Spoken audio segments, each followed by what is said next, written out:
In 1974, Leeds Council set up a voluntary register of councillors' interests. Not one of these councillors had ever declared their interest in this matter, and really that's what the registers of interest was set up to protect against people with inside information and inside influence on decisions actually profiting from decisions made at the council. But as the three researchers found out, the Shire Oak Masons were to come unstuck. In 1976, Britain's Labour government announced huge cutbacks on road building. The local bypass was shelved, the value of the land slumped, and the Masons eventually had to sell out without making a profit. Even so, it is a matter of public concern that so many councillors had shares in a company which would benefit from their own council's decisions. Yet when the Shire Oak deal was exposed in 1986, the leaders of what was by then a Labour-controlled council did nothing to investigate their Tory forerunners. It just seems like it's become par for the course, really, and I don't think it should. I think we ought to get to the point where we're shocked by things like this, and we're really not that shocked anymore. The public may no longer be shocked by shadowy deals done in our local town halls, but we still like to think our national civil servants are incorruptible. Yet Freemasonry, which claims to demand high standards, is sometimes the breeding ground for corruption on a grand scale in the civil service. The Property Services Agency has an annual budget of £1 billion and employs 26,000 civil servants. It manages and maintains more than 8,000 public buildings, including the Tower of London and Hampton Court Palace. Recently, corrupt deals involving the PSA were hatched and executed under the cover of the Queenswood Lodge, which now meets here at London's Freemasons' Hall. By the early 1980s, it was a honeypot for building contractors and corrupt civil servants. A key figure in the scandal was a contractor called Terry King.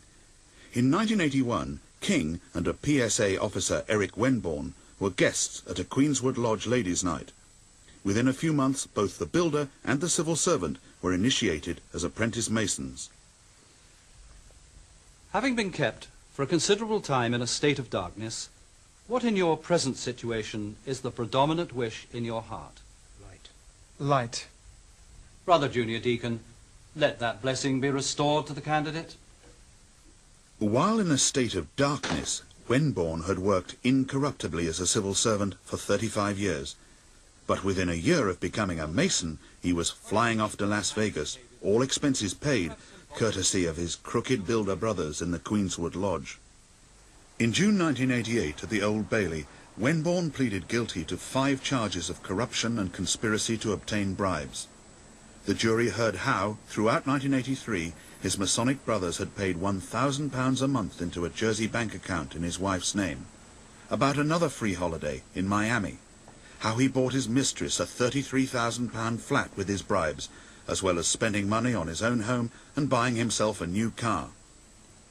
Brother Eric Wenborn was eventually jailed for 2 years, a sad end to a civil service career that had spanned 4 decades. What inquiries have been made by Grand Lodge following the recent court revelations of the involvement of a Masonic lodge in a network of bribery and corruption in the Property Services Agency?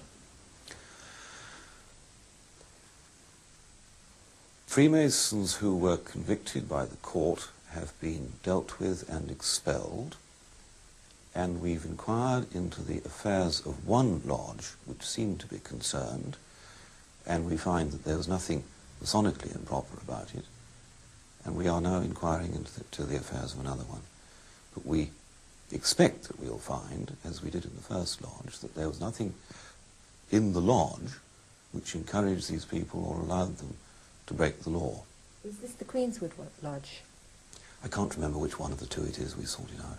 In the Queenswood Lodge there were 2 contractors, 1 PSA official and 1 GLC official, and all were convicted of bribery and corruption. Yes. That doesn't mean to say that the lodge caused them or allowed them or helped them to be conspirators.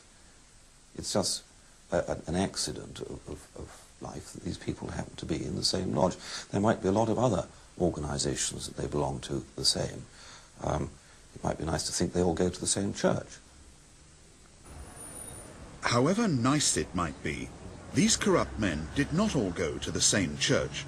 They did all go to the same lodge. But does it really matter if some Freemasons in public service have failed to meet the high standards of morality which the Brotherhood proclaims? Should the public care about petty Masonic abuse of power, such as afflicted Southend's housing department?